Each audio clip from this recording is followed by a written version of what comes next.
I believe as a communicator, it's my job with regard to how the communication lands with other people. So I'm going to try to keep twisting this the best that I can. Okay. Because I know what I'm trying to say, but I also know it's not landing with all of you. Chris A. on YouTube. Uh-oh. It's bowl or bust, Willard. That sounds like you're giving Shanahan a pass. If he doesn't win this year, he has all he needs to win this season. Does he, Chris? Go ahead and give me the injury report for January 28th. Go ahead. Well. What? No. He's got everything he needs. What's the injury report for the NFC title game? Who's healthy? Where's the game? Who are they playing? But are the Eagles 17-0? Well, also? Well, they wouldn't be in the Super Bowl, but I'm with you. I said January. We're in the NFC title game. My fault? Yeah. Does he have everything he needs? Are you sure? Because I could argue he had everything he needed last year. None of you blame him for losing in Philadelphia, because why would you?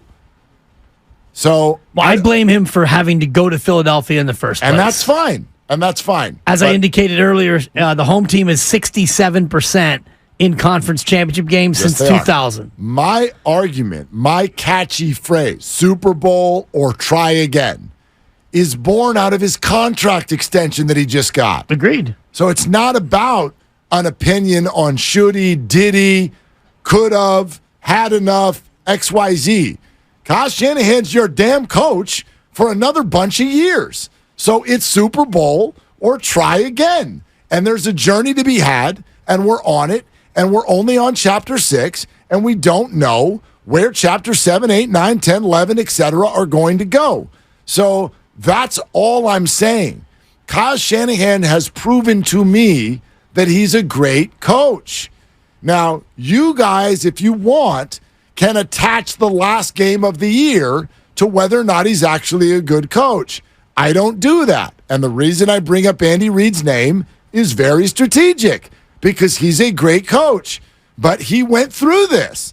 And it's too black and white thinking for me to say you're a great coach if you win the last game and you stink and you're fireable if you don't. I would argue that the city of Philadelphia is impatient and filled with knuckleheads often, and the fan base ran him out of town.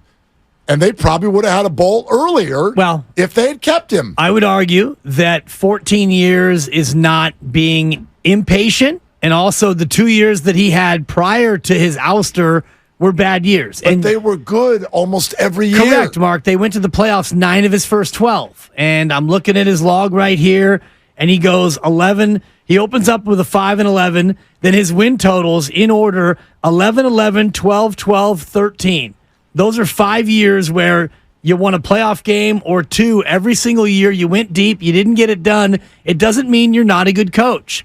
What happens, though, after 14 years is the fan base grows tired of waiting. The team itself grew tired of not being able to get across the line. Well, and so you make a change. And you don't make that change and think, why do we stick with this bum for 14 years? You make the change realizing that sometimes you got to shake something up. Now, Andy Reid is no lesser of a coach, even though it took him 6 years in Kansas City to get it done and finally get that Super Bowl. Sometimes coaches and teams need a change of pace. Well, sure. And if 7 years from now that's the case, then fine. 7 years from now that's the case. My point is, he's never not going to be a really good coach. He's never not going to be a really good coach. And it's fascinating to me repeatedly, because here come all the messages. It's Super Bowl or bust. How's the bet at Shanny's house? All of that stuff. Is it down? Are the comforters down? I love you, Beard. That was good. I thought that was a fun He's having a good troll day. And he's even like, I'm trolling. He's like, I'm trolling. It's fine. It's all good. It's all good. My point is this. You can see the examples everywhere. It is interesting to me why we tag one person as you've got to get it done. Let's ask, is Bill Belichick now a crappy coach? You just said he's one of the most accomplished coaches in the history of the game. He may have lost his way, though. His team is unwatchable. They stink. It is flatly, unequivocally unwatchable. unwatchable. They're talentless. You cannot draft a fantasy player on that team. And Kendrick Bourne. You're starting one this week, aren't you? And I'm living about it. I got 4 Against players. the Dibber, come at me, Ramondre. I got 4 players on bye, so I got to go with Ramondre Stevenson, who's actually a good player, but not this year, not statistically, because his team is unwatchable. Is Bill Belichick now a bad coach, or are there 100 things that go into this? So what the whole thing that's intriguing to me is certain things we decide are all on one person and other things are collective, right? So to win the Super Bowl, well, that's all on Kyle Shanahan. My man, you got to get it done or you're gone. Okay, well, here's Brock Purdy. Look at these stats. Oh, no, that's not Brock. That's everybody. Well, that's Kyle. He's that good because he plays for Kyle. So somebody help me navigate this maze. So Brock Purdy is a concoction system quarterback of Kyle Shanahan's system because it's the most amazing thing since sliced bread. Yeah. But win the last game or else you suck. What's so hard about that, Mark? A lot. I mean, do I need to slow it down for you? I think you do. It's called the double standard. Thank you. And it's the double standard by which all of this is run. And Kyle knows it. And it's framed this way. And I think your whole catchy slogan, and I'm using catchy loosely because it's not catchy at all. I'm making trucker hats. We're doing it this Super weekend. Bowl or ... See you next year. We're going to hand them out at the watch party. Super Bowl or try again. Super Bowl or try again. It's catching on. Super Bowl or try again. I'm going to give you 2 years of that. Actually, yeah, you get 2 years of that, and by the third year of that, it's going to be Super Bowl or because Brock Purdy's going to need to get paid, or you're going to need to completely reshuffle the deck. And maybe it'll happen then. Maybe. I don't know. My point is not that Andy Reid was a bad coach when Philly let him go. You look at his last 2 years, and they went 8-8 and 4-12. And when you get to that point, and maybe Bill Belichick is in a different space because different. Bill Belichick this year, they might go 3-14, and he might still get to keep his job because they're tanking for the next quarterback. He is such a made man that he's untouchable. Andy Reid, they tried and tried and tried, and they got close and close and close, and they had 2 bad years, and it had run its course. And if Kyle Shanahan mirrors Andy Reid, and over the next 7 years, and I look at the back 7 of Andy's career in Philly, it was 4 playoff appearances, it was 1 championship game appearance and a loss to Arizona, and an overall playoff record of 3-4, and they were done. They were worn out with Andy Reid, and at that point, Kyle Shanahan may have to go elsewhere, but that's 7 years down the road. Fine. And the Eagles have won a Super Bowl since. They've been to another Super Bowl, and Andy Reid has his 3 appearances and 2 wins. So everybody gets a trophy, as it turned out in that story, and so that's all fine. There are 2 things here I'm not trying to do. I'm not trying to sign Kyle Shanahan to a lifetime contract, and I'm not trying to tell you 49er fans, I'm one of you, that we should expect and hope for anything less than the whole crown this year. Those are 2 things I'm not trying to do. I am trying to expose the double standard you just talked about, which is to say you cannot put it in ink. You're not allowed to do that. They're going to win the Super Bowl this year, pen right here, or else it's a complete failure of Kyle Shanahan, and we should march on Santa Clara. You have no idea what happened. You have no idea what this looks like, and you will never change the fact that Kyle's a great coach. You'll never change it. No matter what you want to say, and no matter what result you find anywhere, I'm always intrigued by how quickly we all forget.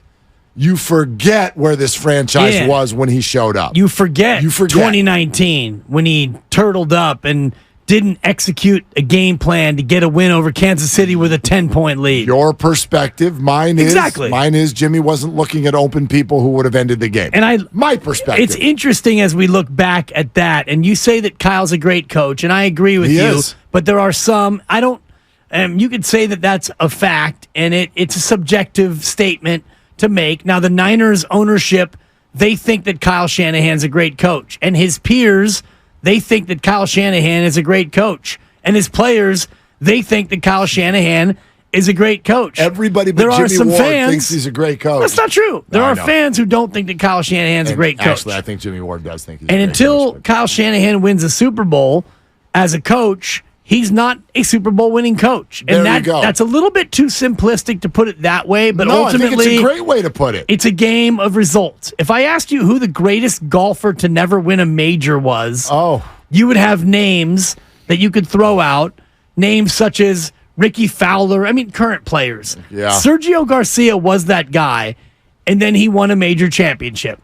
I believe he won the Masters, if I'm not mistaken. So Sergio Garcia is no longer the greatest player to never have won a major. Phil was that guy for a little while. He was. And if you talk about the greatest coach in the NFL right now to not have won a Super Bowl, current coach, the greatest current coach in the NFL who doesn't have a Super Bowl, it might be Kyle Shanahan. It probably is. It probably is. Kyle Shanahan. So until he wins one, he's going to be beleaguered and beset by that moniker. Has Victor Hovland won a major? No. That's probably the guy right now. Yeah, young player, though. He's young, yeah. I think Ricky Fowler's had a better, longer career. Yeah, but Hovland is like Xander Schauffele is another name. But also, he's pretty young. Ricky's not. Oh, he was close this year. I know he was close. He's a great player, but Ricky has always been. How do I say this without I'm not trying to offend the guy. He's a great player. Like Charles Howell III, Chucky Three Sticks. Ricky's branding has always been bigger than his game.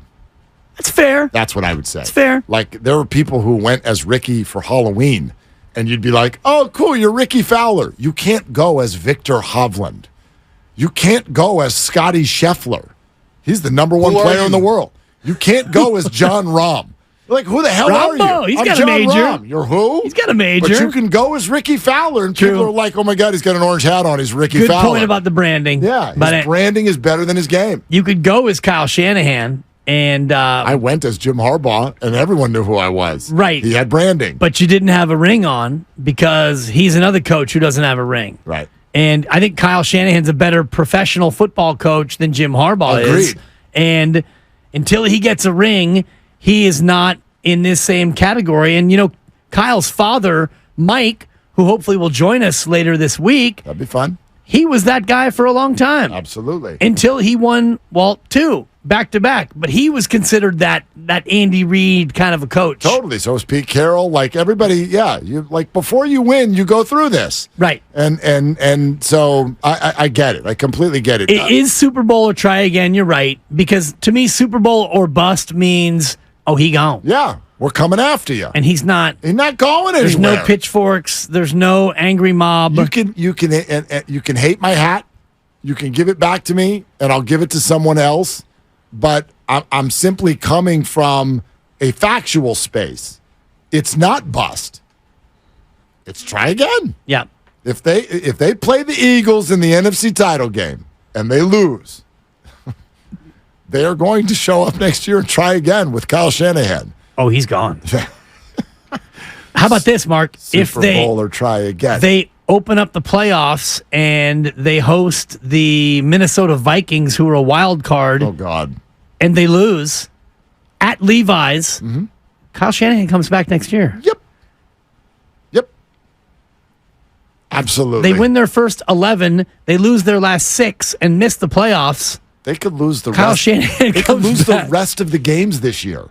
And Kyle Shanahan will be back. Man, maybe Kapler gets the job. I mean, that would be a Kaplerian fade. How did you lose the last? Seriously. Even I won one. How many games are left? 12. 12 games. Did you hear that Slates had surgery today? Yeah, good for him. Successful surgery. James and Hayward. Hi, James. You're on with Willard and Dibs. Oh, hey, guys. Just wanted to chime in on the whole Andy Reid thing. I don't really think that they would have won the Super Bowl without Patrick Mahomes. I don't think that was one on play calling. They actually beat us because of that player. And then also another coach to think about, too, where he backed onto a quarterback was Dick Vermeil. He was a coach for a long time, and then That's a good one. Kurt Warner for that year. And then he won. So I think it's complementary. So a coach finding his QB, catching that lightning, and then winning the Super Bowl. Well, so Purdy is it. James, are you saying, and I truly want to understand, are you saying that the mere idea of being a great coach is almost overrated? It's more about finding your players than coaching. Absolutely. Well, look at Belichick, right? Yeah. So there was a long discussion about, is it Brady or is it Belichick? Well, it's Brady. Years after, it was Brady. Yeah, totally. So you need your player. You need your player to win. James, thanks. And maybe he's got him. It looks like it. It looks like it. Like it looks like a Super Bowl winning team. They've got that look. I mean, we're sitting here on Monday talking about how we haven't seen anything like this since the 80s. Right. Well, what was happening in the 80s? They won the Super Bowl every other year. Yes, with two different head coaches and a very, very talented roster, a deep roster. I love the Dick Vermeil comp. Yeah. And I just punched up his career. It was 15 years from his Philly ouster to when he took over in St. Louis. They go 5-11 and 4-12 in his first 2 years. And then a former grocery clerk happens to get the gig. Trent Green because Trent Green got hurt. I was going to say Mark Bolger, but you're right. It was Trent Green. They go 13-3, and they win the bowl. And then Vermeil bounces. Yeah. And that's it. 5-11, 4-12, couple of tears. You win the bowl. Adios. I mean, it's funny. Brock Purdy, speaking of branding, like this whole underdog narrative that we're playing with, Brock Purdy, he's Mr. Irrelevant. We can call the movie relevant. We got all that. Kurt Warner's a way bigger underdog story. Brock was drafted. Kurt was bagging food. So, like, what's the bigger underdog story?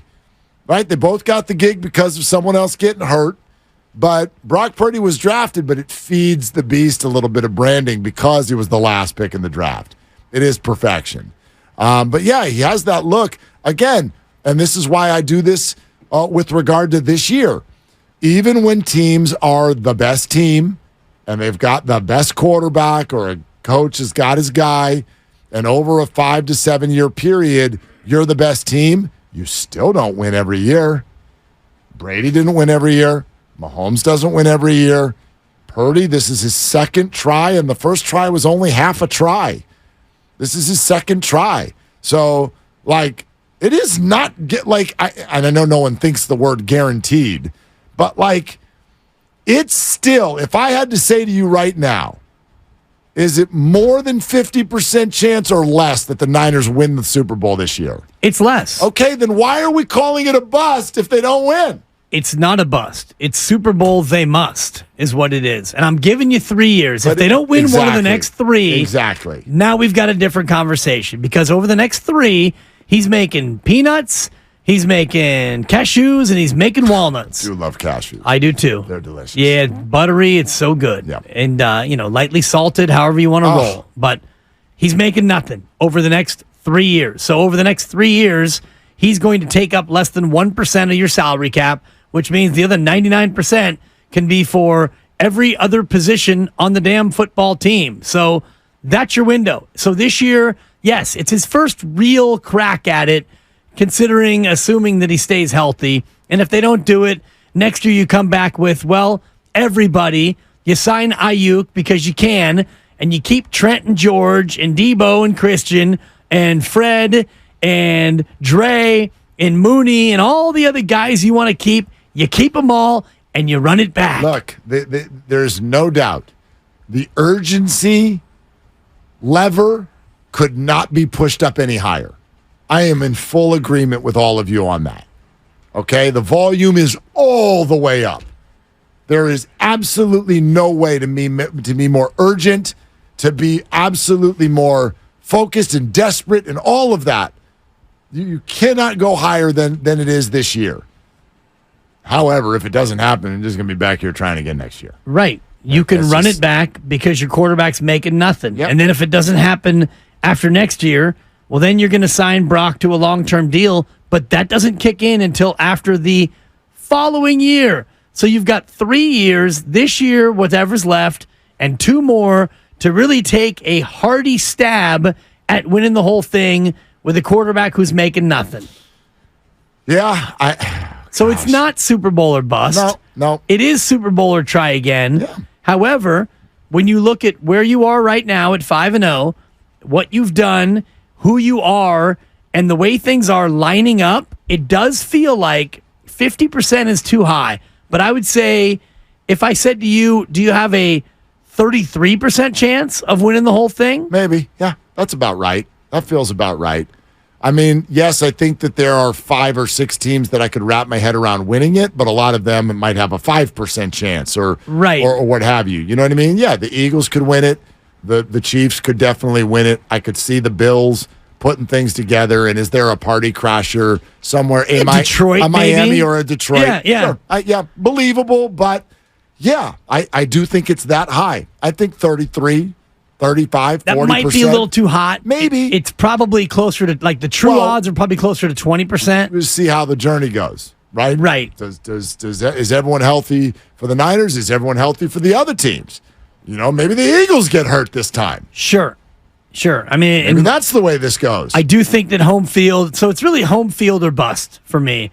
And I think that's where our heads should be, yes. Of the 46 conference championship games this century, 31 of them have been won by the home team, 31-15, which is a 67.4% rate. So if you do get through the regular season and you do get to the conference championship game and it is at home, then I think we're talking about a greater than 33% chance. Niners do it twice in their history on the road, I believe. In their history. NFC title game on the road, there's 2 that are popping to mind. Colin Kaepernick in Atlanta. Correct, 28-24. That was in 2012. And back in the 80s, 28-3 at Soldier Field in Chicago. 94 was at home. They lost one at Candlestick in 92. Yeah. They won in 89 at the Stick. Soldier Field, 1988. There it is. But I just tracked it since 2000. The game since 2000, and the Niners, they won the game in the Georgia Dome, you mentioned, 28-24. They lost the next year at the Link. Like, I got another weird take for you. When you look at the schedule and the teams and the divisions, I don't think Philadelphia is your biggest hurdle to get home field. I think it's Detroit. Wow. Philadelphia's schedule is impossible. Impossible. The Niners could lose December 3rd and still finish a game or 2 ahead of Philadelphia. That's interesting. But Detroit has got cakewalk left, cakewalk right. They're going to win that division with ease.